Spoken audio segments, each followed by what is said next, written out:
What's up guys, YST here and welcome back to another Raid Shadow Legends video.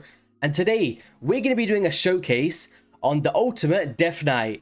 I was so excited to attain this champion, and now that I finally have, I can't wait to take him for a ride and showcase what I feel he suits best in the game so far. I'm about a day late to make a showcase as I missed one of the days by accident. I don't know how, but it happened. Let's not talk about it. So in terms of this champion, guys, I always knew that from his unique passive, he was going to be a pretty decent champion. And it turns out he's even better than I thought at first glance, which is really nice to see. So what we're going to do today is talk about a universal build that I've put together, potential mastery trees you may want to follow, and also where he shines in the game from what I've seen so far. So let's get into it. Now, my champion is not booked, and we'll talk about book values in a minute, but let's just break down the skills. So on the A1 with Heckler of Legends, attacks one enemy and has a 30% chance of placing a provoked debuff for one turn. This buff can be booked up to a 50%, and the chance increases to 55% against legendary champions. Now, I'm okay with this. Of course, we'd like to just be an outright 55%, booked up to a 75% for that provoke. But at the same time, I understand it's a free champion, and there's going to be some sort of quirkiness, especially with Ultimate Deathknight, as the whole lead up and the whole character in general is based off memeing and having fun, so I understand it. On the Rats off tier, attacks all enemies, has a 100% chance once booked of applying a 50% decreased attack debuff for 2 turns. Also has an 80% chance of applying a fear debuff for 1 turn on each legendary champion. Now, fear isn't as impactful as a true fear. What fear basically does is gives your opposition a 50% chance to miss a turn, alright? So, still really decent, has that fun aspect to the kit, but the main thing you want to highlight here is 100% for a decreased attack on an AoE skill. Now, for anybody in progression, this is huge. If you talk about Hydra Boss, the Doom Tower, this is a really crucial debuff.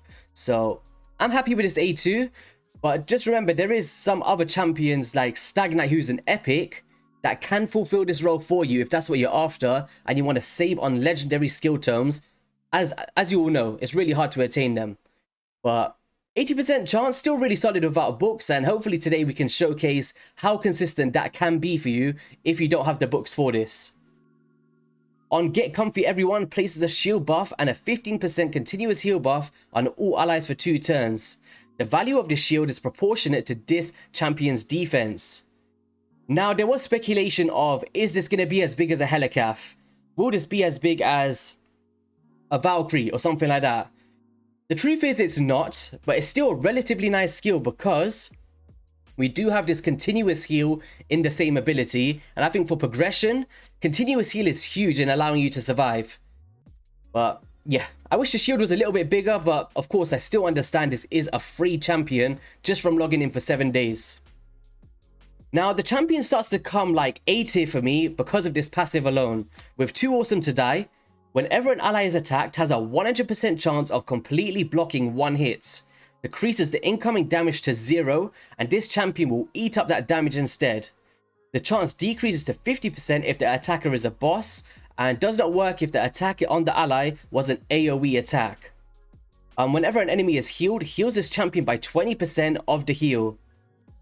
I think loads of people were scared that this would only happen once within a round, but through testing, I'm seeing that in the Spider's Lair, which is outstanding for progression, even stage 25, which I'll show you today, Roto's countering, being able to tank up those hits and let Ultimate Deathknight eat it up.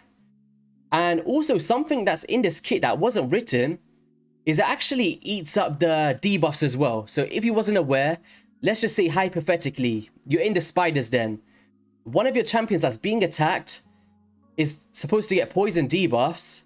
But if this champion, Ultimate Deathknight, is built in high resistance, he will actually be putting that attack on himself, but also eating the debuffs. And if he's in high resistance, there's no debuffs coming through. Now, if you talk about the Head of Mischief trying to eat up your debuffs, it's just not going to happen, guys, because he's going to redirect it and eat up those debuffs being swapped, right? Because he will resist it in high resistance.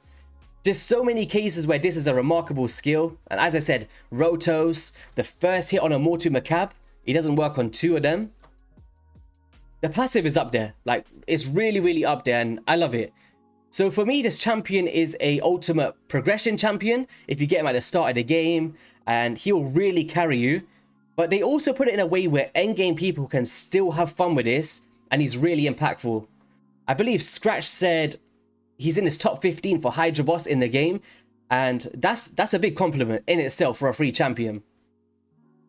Didn't Need Him increases this champion's HP, defense, and speed by 10% for each dead ally.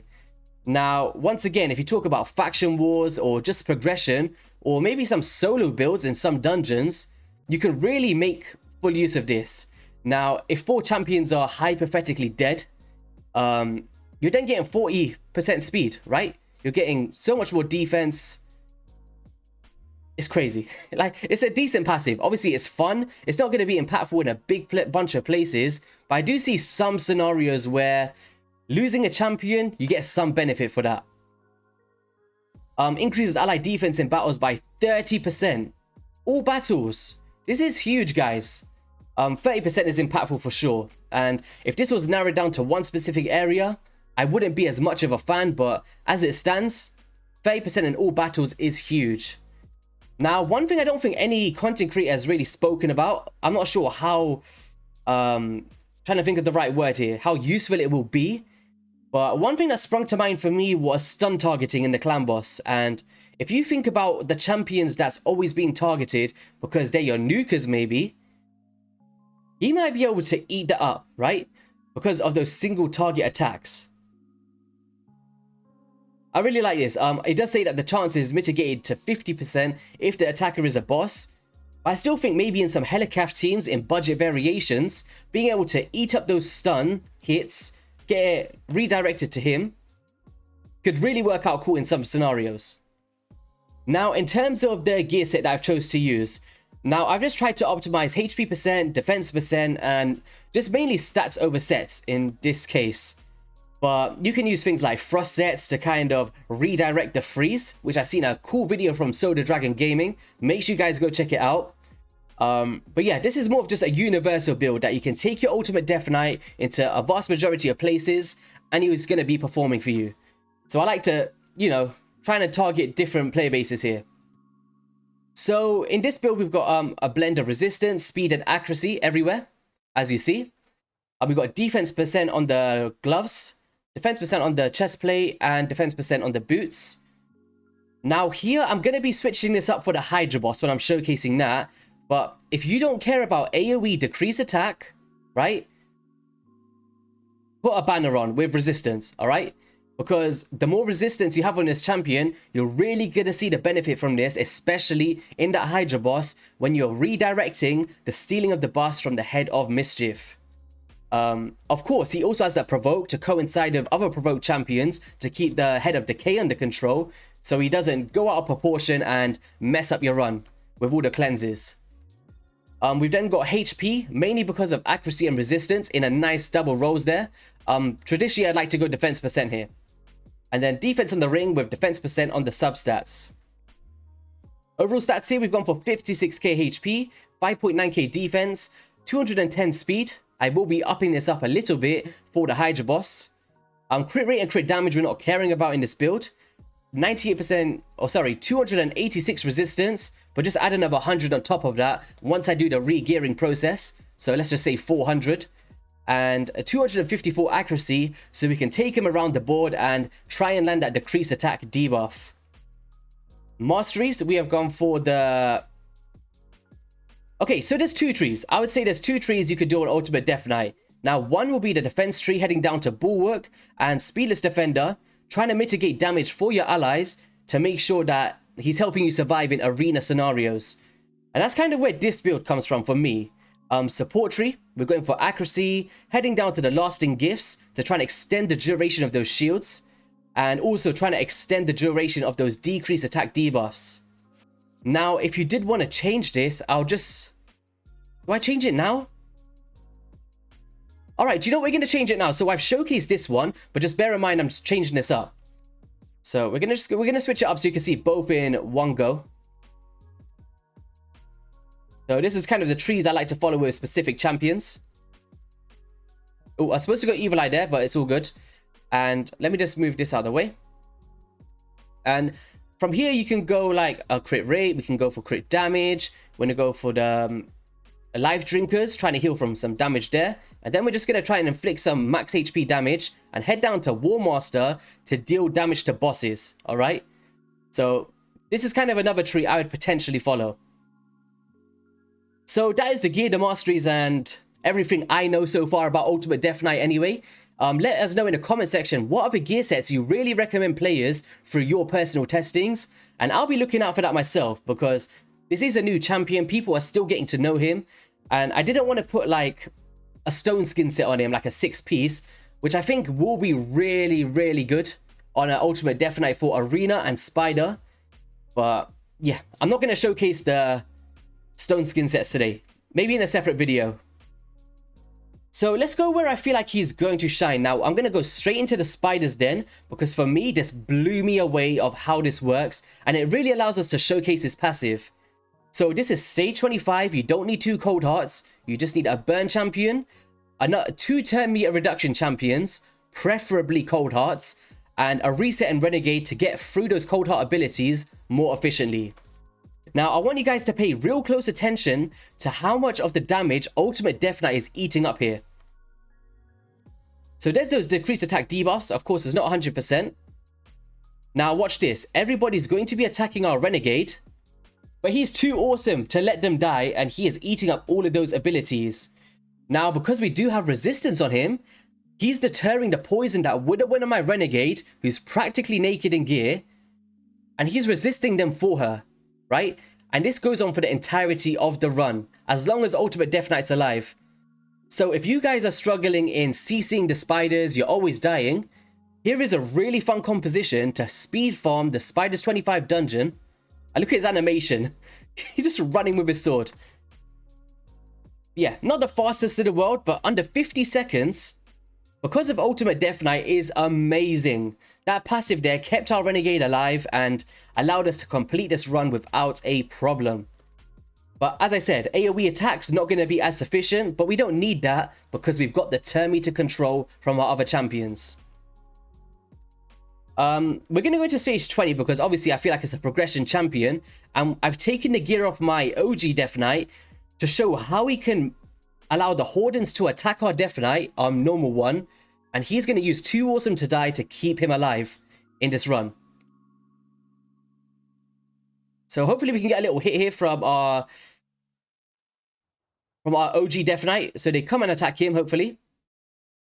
So there's the shield. Let's see how much we can make it survive. And that is the value of it there. Not the biggest in the world, but it's all right. As you've seen there, that champion was about to one-shot my Deathknight. He just swallowed it up, tanked it hit for him, and allows us to just carry on. And if our Deathknight does die by some chance, our Ultimate Deathknight is actually getting a boost from that with those passives. So he's just a phenomenal progression champion in my opinion. And AoE decrease attack is a strong debuff to have on these enemy waves. Now, can another Horden attack our Deathknight again? So as you've seen there, AoE attack, our Deathknight took a hit, but single target from Hordens, not a problem. Once again, look at that. He's eating it up, applying those continuous heals to not heal up just our enemies or allies. He's healing himself from eating up their attacks, which is just really cool. And here we go. Boom. I'm just going to come through here and just finish things up. We have got a Dark Hail in here just to speed up the process. I mainly just wanted to showcase the mechanics of that passive. And I feel like, wait, he moved left and right there. I didn't see that before. He was like moving left and right. So maybe there's 2 animations on him. Because the first time he was just running straight. So as you see there, AoE attacks from the dragon. The rest of your allies will be taking damage. But it's alright. He's going to be able to put in a lot of work once we come up against the boss as well.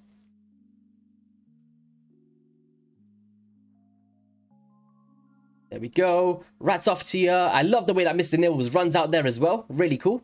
And yeah, he really does perform in progression for these dungeons, and I can imagine this replicating into the ice golem. Finite, obviously there's not going to be much use there, but if you want it for support for the waves, potentially, as long as you got those multi-hitters and 10-meter reduction for the finite itself. So the faction wars isn't open today, unfortunately, so we can't really showcase that, but we can showcase the arena. So we're going to try and get a... So we've got a Rotos here, and we've got a Duchess that the Rotos can hopefully try and one-shot. So let's just put this on our 1 speed. Let this Rotos try and attack us. Oh, so look, boom, too awesome to die, and he would have killed my Leorius there. 100%. And now that my Duchess has got perfect veil on, there's so many times where Rotos is just targeting my Duchess and potentially making me lose the round. But because of this passive, my Duchess is now safe, which makes him a really viable go second champion, guys. And there we go, cutting through and finishing up the job. Look at him, got the little provoke. I do want to showcase a Mortu Macabre as well, so we'll try and proc his peril and show what's happening on over there. Is there a Mortu? Do you know what? I always find Mortu Macabres. I'm probably never going to find one today. Let's see. All right, there's Mortu Macabre. So let's do this. Oh, I don't know how this one's going to work. We're going to need a positive affinity. So let's get... We need to get maybe a... Because he is that. So we need like a rubbish force champion. That's not built that well. Okay, all right, yeah, we'll do Rian the Conjurer because she hasn't got any gear on. And let's try and make this proc. So there's the block buffs, that's all right. So now we're just going to try and proc his peril. So there's the passive. Oh, no. Ah, we messed it up, guys. Sorry. All right, so in the meantime, I'm actually going to showcase this team as well before we find another Mortu Macabre. This has actually got 2 single target damage dealers in Mountain King and Rotos, and they're both really solid nukers. So let's see how this plays out. So there's the perfect veil. So they're going to try and attack our Duchess, but he ate the hit there. Now we're going to come through. Now, look, once again, he's eating up the damage. Hopefully the continuous heal can come out. But all right, he died there because he ate up another hit. Now we just need to come through with one more hit from our Leorius, hopefully. Nice. Look, too awesome to die. Too awesome to die. Proccing it multiple times with these sorts of champions, which is where I was saying the Stone Skin set. He's gonna be redirecting the hit, but taking no damage himself. So if you guys are in game and have the luxury of having an amazing Stone Skin set, I can see that being a really viable option, sorry. And here we go. Slowly but surely, we're not going to have a problem surviving this. And look at this. We would have easily lost that battle, in my opinion, if we didn't have that ultimate Deathknight there tanking up those hits for my Leorius and my Duchess. Alright, so I think we just procced his passive. So let's try and survive this hit now. Hopefully he doesn't... I don't know. He might target my guy after all of this time. Oh. I don't know if it worked there. Did the first hit... Actually, obviously, you can't deter it because it's a single target. I was trying my best there, guys. But hopefully you can see it from the Duchess on their side. Like, you can even see, look, the first hit works on that Duchess, but the second hit doesn't. That's basically what I wanted to showcase anyway. So let's just give them the dub, or we're going to be here for hours. That was a super tanky team, so that kind of makes sense. Alright, so the last one we're going to do is basically showcase the Hydra boss. I think that's really important. We'll just go into hard just for the showcase. And we'll try a team like this. Now, I want you guys to pay real close attention to the Head of Mischief, who's going to be trying to steal our buffs, alright? So look, he tried to steal it, but Deathknight got resisted. You see that? It kind of deterred it onto him, and because he's in high resistance, nothing was stolen from either champion. And if you think about your champs that you don't want to get stolen, and you're struggling to have high resistance, this is where it starts to come into huge play. And I first seen this from scratch, so big shout out to him, and make sure you guys go and check out his video for sure. And yeah, that is going to be all for the video, guys. If you did enjoy it, be sure to hit that like and subscribe button. Let me know your thoughts on Ultimate Deathknight as a champion that is free to attain until October. And I'll catch you guys on the next one. Peace.